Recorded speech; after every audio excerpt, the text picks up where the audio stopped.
Hey, what's up, everyone? It's Zach, aka Keetz39, here to break down the first playoff slate of the year. Really looking forward to this. Finally get back to normal basketball after the last week has been really crazy. Um, and it's going to be a really fun slate, too. DK kind of priced so you can really play whoever you want. So, probably going to see some high scoring lineups tonight. I'm really looking forward to that. So, we're going to kick this off with Utah Denver. This game I really like a lot. So some recent news: Mike Conley's his wife had a baby yesterday, so he left the bubble. Pretty big news. It kind of bummed me out, but still, just makes the slate a little chalkier. Um, but no issue with that. So, uh, starting with the Nuggets, Nikola Jokic, one of the top plays on the slate. Really has dominated Utah all year. He's the kind of stretch guy that Rudy Gobert always struggles with. Um, has had some. He had a 38, 20, 15 game or something this year against them. It was crazy. It was a low scoring game too. It was like 98 to 95, and he had that monster game. Um, a lot of the Denver guys are priced down because of the recent stuff that happened with all the limited minutes. So only 8.7. It's really a steal, especially not fully healthy yet still. Um, so yeah, I expect him to get back up to that 40-minute range. My guess, probably more or less with 35 to 40. I think that's fair. So yeah, one of the top plays on the slate. Him versus Embiid is gonna be a tough decision for me. Um, but I think Jokic is just in play as a top play of the slate. Um, then go to Jamal Murray, priced down to 6.5. I expect him to get in the same 35 to 40-minute range, and with them banged up, he is going to be shooting the rock a lot. I really like him here. It's like not a great matchup, but I'm gonna take the usage. It's gonna be him, Michael Porter, who I'll talk about here in a second, and Jokic. They're just gonna be going down and chucking shots every time. I expect Jokic to play like point guard basically, and it's just gonna be Jamal Murray and Michael Porter off balling all day long. So really like Jamal Murray. Really like Michael Porter as well. I expect him to probably lead the team in minutes, like he did most of the bubble. They need him to score. Um, 7.1, he's the one that's probably fairly priced, but saying that he still had three 50-point games in a row when he was getting the 40 minutes. So that's kind of more of what I'm expecting. I don't really think that um, the Jazz have anyone that can guard him that well because Royce is going to have to guard at the Paul Millsap or Jeremy Grant because of the size. So he's going to get like Jingles, who he'll fry him if that's what that ends up happening. So yeah, I really like all three of those guys. But outside them, don't have too much interest. Paul Millsap in play, but I just think that Jeremy Grant's too good to keep are on the bench. So I'm just gonna expect those to split minutes, or even Plumlee could come in and steal a couple minutes. So I don't expect some crazy game from Millsap or Jeremy Grant. I think Torrey Craig is very in play here. I'm expecting him to really follow around Donovan Mitchell. Donovan Mitchell got the better of him last game, but I'll take my chances with Torrey Craig being able to hold his own against him and really focus in on defense against him. But I expect him to get a lot of minutes because of that. And that's really all the interest I have from the Nuggets side. Over to Utah. So no, Conley definitely throws a twist into things. I'll start with Jordan Clarkson. I'm probably gonna have him in every single lineup. He's gonna. I don't know if he starts, but even if he doesn't start, he's gonna play 30 minutes, and he's 3.8K, and he thinks he's Michael Jordan. So, gonna see 20 shots and 3.8K. Really tough to fade that. Even though there's a lot of value, he's probably the top one for sure. Um, Over to Donovan Mitchell. He'll see an increase in usage with no Mike Conley. Um, get more point guard duties. 8K is probably a fair price point. I probably won't have too much of him just because I like some of the other guards better, the cheaper ones.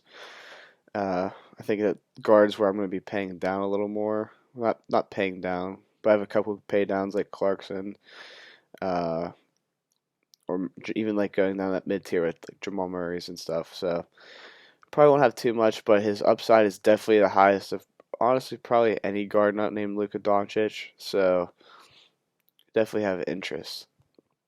I think Rudy Gobert is an underrated guy that gets upgraded with Nick Conley. Um, that's because you'll see Ingles on the ball more, and really the Jazz love running the pick and roll with Ingles and Rudy Gobert. So probably it's gonna be tough for me to play him as well, but definitely in play. So that goes to Ingles. Definitely have a lot of interest in Ingles. For the reason I just said, is he'll be on the ball way more now. Um, Not a smash play. He's made my first cash build. I don't know if I'm going to keep that or not. I'm going to really debate that hard because Ingles is a guy that could put up 15 DK points, and that's going to really hurt on this slate. But he's also one that could put up 45, and either option I would not be surprised with. So definitely makes it a little tougher, but I do like him a pretty fair amount. Especially with he won't see Torrey Craig. He's going to be all on Donovan Mitchell, so not really scared of any other defenders for Denver at this point. The last play that I have a lot of interest in is Royce O'Neal. Only 3.5 K on DraftKings. Um, he's going to probably see 35 to 40 minutes, so he doesn't do any crazy amount of work, but will rebound, will shoot threes, and he shoots them pretty well. We'll get all the hustle stats, so a 3.5 you could definitely do worse. On to Brooklyn, Toronto. It's a hard game for me to really judge because I don't see, kind of see Toronto just running through the Nets as most people probably do. Um, so it will come down to if are these guys going to get the minutes because of a blowout. But I hate playing that game. Me, me and Gator always joke about it because every time we pick one, the other thing happens for blowout. So um, Kyle Lowry, he's in the same range as Donovan Mitchell. Um, his upside is incredible here. Um, it'll come down to if he's getting the minutes or not. Uh, so I have no issue with playing him. If you told me he got his 40 minutes, he'd be one of the top plays on the slate for me. So it definitely interests there. Pascal Siakam has not been the same in the bubble. He's been fine, just not really playable on DraftKings. He's just not doing enough. His minutes could get up to the 40 range mark too, but if they were competitive. Like his minutes recently have been down because of the whole lock thing, so don't look at that too much. Um, yeah, the Nets have no one. If they're gonna start Kubrick's on him, he's gonna fry him. So another guy that GPPs I like a lot because he has the upside, but I probably won't really have much of him in cash. On to Fred Van Vliet. He's probably my favorite play for the Raptors tonight. Only 6.8K. He'll be in that 40-minute range if it's close. And he's just really, really underpriced. We've seen him have 50-point games. He's had really high-scoring games against the Nets this year too. And he fits Bill just really well at that price range, right there with Jamal Murray. So like. I'll have a lot of Van Vliet today. Goes to Serge Ibaka and Marc Gasol. Gonna guess Gasol starts. It's really a tough thing. I probably have more interest in Gasol than Ibaka just because of the pricing. But I'm gonna guess most people will be like that. I could definitely see Serge Ibaka having some 15-15 game off the bench because his usage is so high when he plays off the bench. But it's going to be hard for me to pay 5.5 for him in 21-22 minutes. So that's a problem. Marc Gasol, he had like an 18-15 game against the Nets this year too, which is not surprising because the Nets can't guard centers. But kind of limited upside, which is on this slate I'm not falling in love with. Um, Norman Powell, I guess, is in play for GPPs, but I guess he doesn't see more than 25 minutes. So you're going to need him to be making his shots. But very possible he has upside as well. So over at Brooklyn, it's really, really tough for me to sign on him. LeVert obviously has incredible ceiling. He's had good games against the Raptors too. It's literally good. I can't imagine that the Raptors don't double team him every time he touches the ball. But in the off chance they don't, him and Jared Allen, I could see running pick and roll after pick and roll. If the Raptors don't adjust to it, they both have monster games. If they adjust to it well, Nets lose by 30. So that's about the take I have on those two. Not an ideal matchup for them. Joe Harris, I originally didn't think I had any interest in him, but he's only 4.7. They're going to need him. So GPPs, I like him a lot. He'll play like on the ball a decent amount too, especially if LeVert's getting all the attention that he should be getting. So yeah, definitely more interest than I originally expected to have in Joe Harris. Not in love with him or anything, but definitely priced to a point where I'll have some exposure. That's really actually Garrett Temple. I gotta mention. Same thing as Joe Harris. Like he's gonna play a lot of minutes and he's gonna get on the ball some. So only 4.4K. It's like you could definitely do worse.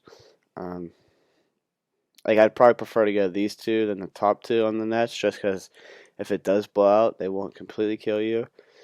I don't really expect any ownership out of Garrett Temple or Joe Harris, so like definitely a GPP twist that I think not many people will be on. So last guy's Kuruks. I don't have much interest in him, even though I really like him as a player. Just won't really see me do that.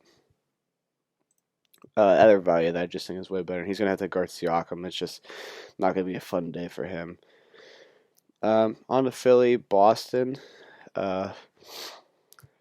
Philly side of the ball I like a lot. Boston side is tough for me to play because they are priced pretty high. But so starting with Philly, Embiid is probably my top play of the slate, but I mean it's close.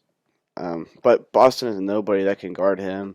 With no Ben Simmons, he's gonna get the ball a ton, and they're gonna need him. Like this series is first round series is probably easily the best one.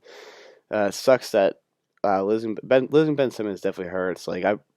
Phillies might have been my team to win the East. I think I like them more than the Bucks, but with no Ben Simmons, I don't think they even beat the Celtics. It'll still be a good series nonetheless. I actually could see Boston beating them pretty easily.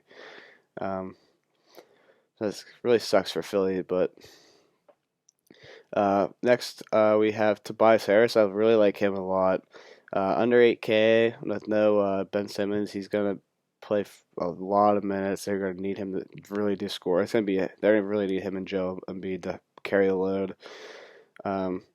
So I'm gonna have a lot of exposure.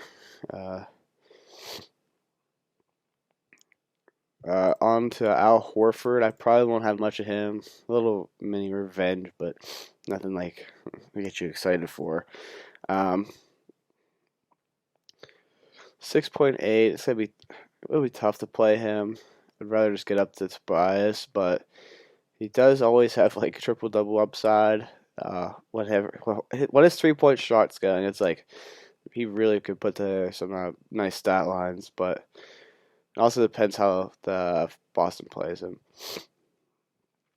Other than that, I really don't have much. Alec Burks, I have a lot of interest in. It's going to be the other two doing a lot of scoring, and then it's going to be Alec Burks. I expect him to play 25 to 30 minute range actually. And off the bench, he's going to just dominate usage, and I love that.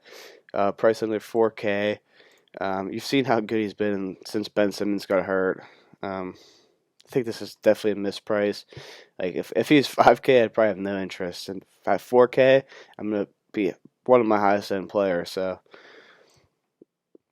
like I can't see it. Like I see him probably matching minutes of like Shake Milton, but just getting the second unit usage, and that's so much better. Um, Josh Richardson's in play, but 5.5 I won't have very much. Actually, I probably won't have any, to be honest. Matisse Thybulle is expected to slide into the starting lineup. You can play him. I just don't.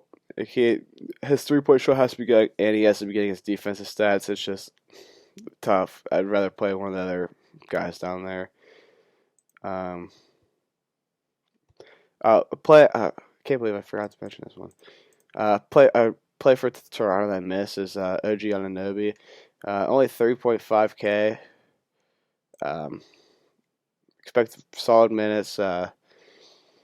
Just he's a really solid player too. So probably decently. It'll be decently on too.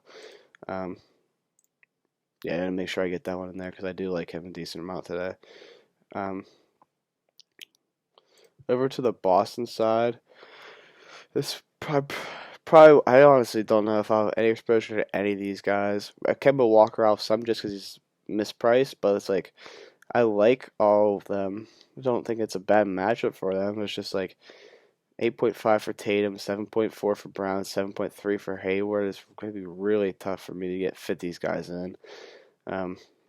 Especially they're just such a balanced team that it's really hard for them to have monster. I bet you they'll all probably hit value. Just maybe one has a big game, but I'm gonna guess that I'll just not take the chance really there. I'll play the guys I know that get really high usage at these price ranges.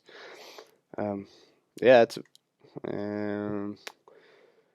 Guess I gotta mention Tice. They're gonna need him to play a lot, and he's a solid player. But I was hoping to see him in the 4K range, like 4.5 ish. But 5.2, I probably won't really be able to get there.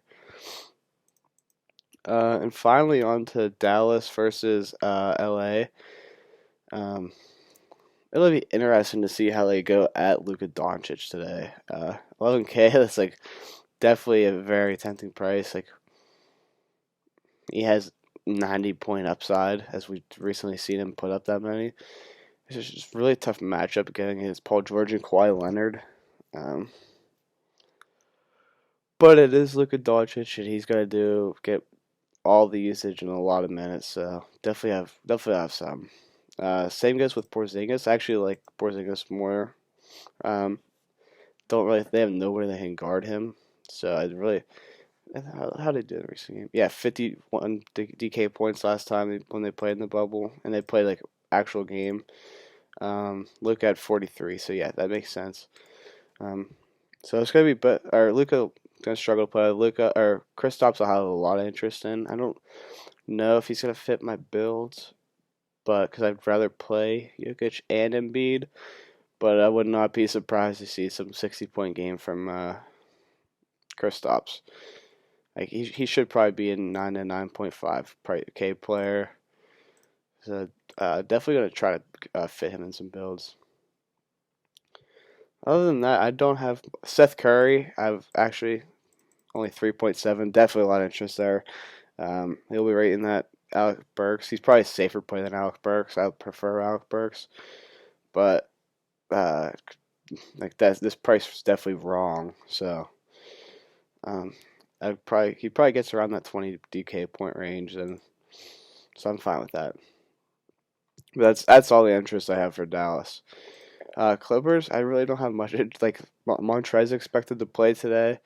Don't know how much he'll play. Don't know how they'll use him. Lou Will obviously back. What about Pat Bev? Let's see what he's up to. Questionable.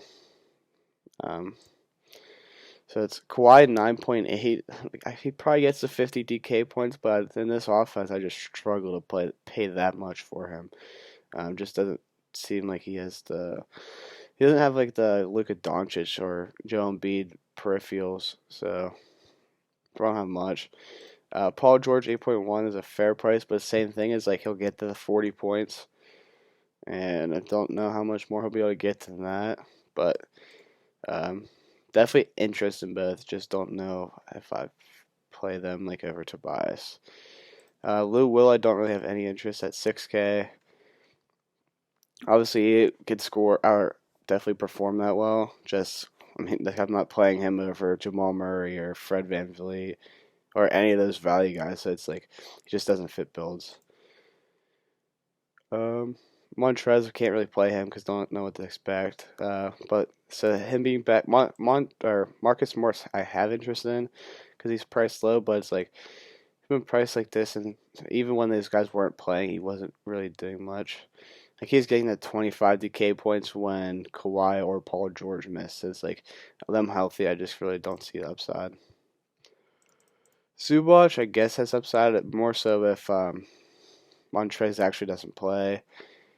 But his price is nice. So if you think that there's a chance that Montrez doesn't play, he's definitely a dart throw because if he gets that 25 minutes, he's gonna 30 points is very in play even in 22 minutes for him. So I guess I might have a couple shares, but yeah. So that's it. Really looking forward to this slate. It's gonna be really fun building lineups. Probably gonna be more of a max entry type day for me. And I'm really looking forward to playing around with those builds. So good luck and let's crush today.